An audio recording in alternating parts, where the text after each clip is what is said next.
অনেক মানুষের অনেক কথা শুনতে হয়েছে, তো আলহামদুলিল্লাহ এখন আমরা মানুষের কথা অতিক্রম করে এখন আমরা সফল একটা চাষি হয়ে গেছি। আমাদের পিছনে দেখতে পাচ্ছেন যে অনেক খেজুর ধরছে গাছে। এই গাছগুলা পরিচালনা করতেছে 2022 সাল থেকে আজ পর্যন্ত। আলহামদুলিল্লাহ প্রত্যেকটা গাছে প্রচুর পরিমাণে এখন খেজুর আসছে। কিন্তু আজকে সফল হওয়ার পর অনেকেই কাকার ওই উৎসাহ দেখে আমাদের গ্রামের আরো অনেকেই মনে করেন যে এই গাছগুলো তারা সংরক্ষণ করতেছে এবং তারাও বাগান করার জন্য আগ্রহ প্রকাশ করে। আমার কাছে ভালোই লাগছে, বাগানটা দেখতে অনেক সুন্দর, ফলগুলো বিশেষ করে যেভাবে ধরে আছে খুবই সুন্দর লাগছে দেখতে, আর খেতেও খুব ভালো, মানে একেবারেই খারাপ হয়নি। আমাদের মাটিতে সে অনুযায়ী অনেক ভালোই হয়েছে, সব মিলিয়ে আর কি আমার কাছে অনেক ভালো লাগছে। এখানে এসে দেখছি যে এখানে আসলেই সম্ভব, এটা এত সুন্দর একটা বাগান হয়েছে, আবার খেজুরগুলো অনেক সুস্বাদু এবং মিষ্টি, খুব ভালো লাগছে। আর বাগানটা এত ভালো লাগবে এটা আমি আশা করি নাই। এটা আমি এর আগে এরকম আমি খেজুর বাগান দেখিনি, কোথাও আমি যাইনি।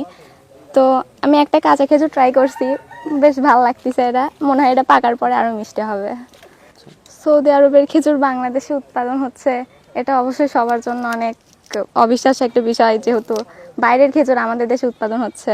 সবাই এটা খেতে পারবে, এগুলো যদি পাকে পরবর্তীতে এরা যদি ভালোভাবে যদি সব জায়গায় সাপ্লাই করে, তাইলে তো এটা মোটামুটি অনেক বড় এবং মোটা তাজা হয়েছে। সোজা সোজা কথাই বলতে গেলে বিদেশি টাইপের যে হচ্ছে সৌদি আরবের যে খেজুরগুলো হয় এই টাইপের হয়েছে আর কি। অনেক সুন্দর লাগলো, বাগানটা ঘুরে দেখলাম, অনেক সুন্দর হয়েছে। এখন দেখা যাক খেজুর কেমন হয়। খেয়ে টেস্ট করছি কাঁচা অবস্থায়, তবে মিষ্টি আসে, মোটামুটি ভালোই মিষ্টি আছে।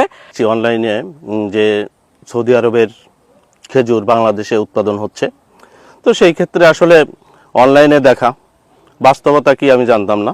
তো এখানে যখন খবর পেলাম যে এখানে বিদেশি সৌদি আরবের খেজুর উৎপাদন হচ্ছে, তো সেই ক্ষেত্রে দেখার জন্য আগ্রহ হলো, আসলাম।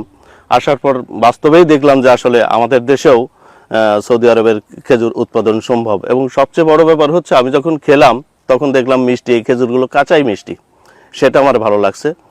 তা আসলে বাস্তবতার নিরিখে যেটা বলতে হয় সেটা হচ্ছে আমাদের দেশের এই যে যারা উদ্যোক্তা, এদেরকে যদি সরকার সহযোগিতা করে, এই উৎপাদন খাতে সহযোগিতা করে বিভিন্নভাবে, তাহলে এরা উৎসাহিত হবে, আরও এই খেজুর বাগানগুলো আরও বড় হবে এবং বিভিন্ন জন এটা করতে আগ্রহী হবে। ফল ভান্ডার থেকে কাঁচা খেজুর কিনছিলাম, ওই কাঁচা খেজুর কেনার পরে কাঁচা খেজুর খাওয়ার থেকেই আর কি আমার মানে ছিল যে একটা বাগান করব কাঁচা খেজুর খাওয়ার জন্য। সেই ইয়াতে আমি 22 সালে ওই বীজ থেকেই আর কি চারা রোপণ করছিলাম। করার পরে গয়েশপুর এক রাজীব ডাক্তার নামে এক ভাই, মানে বন্ধু বা ছোট ভাই বলা চলে, ওর একটা বাগান ছিল, ওর বাগান থেকে আমি 15 পিস চারা নিয়েছিলাম।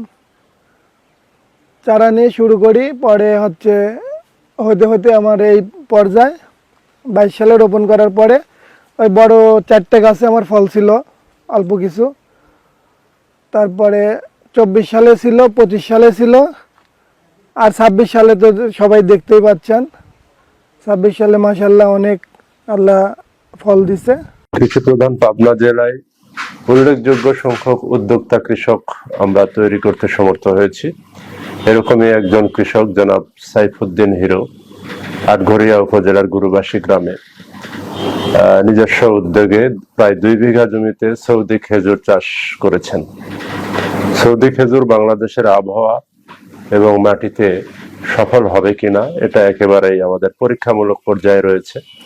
আমরা গবেষণা প্রতিষ্ঠানকে ইনভাইট করব, এটা সরজমিনে দেখে বাংলাদেশে সৌদি খেজুরের সম্ভাবনা কতটুকু এটা আমাদের স্টাডি রিপোর্ট দিবে। তারপরে আমরা এই বিষয়টা মানে সৌদি খেজুর আবাদ অন্যান্য কৃষককে উৎসাহিত করব কিনা কৃষি বিভাগের পক্ষ থেকে উদ্যোগ গ্রহণ করব।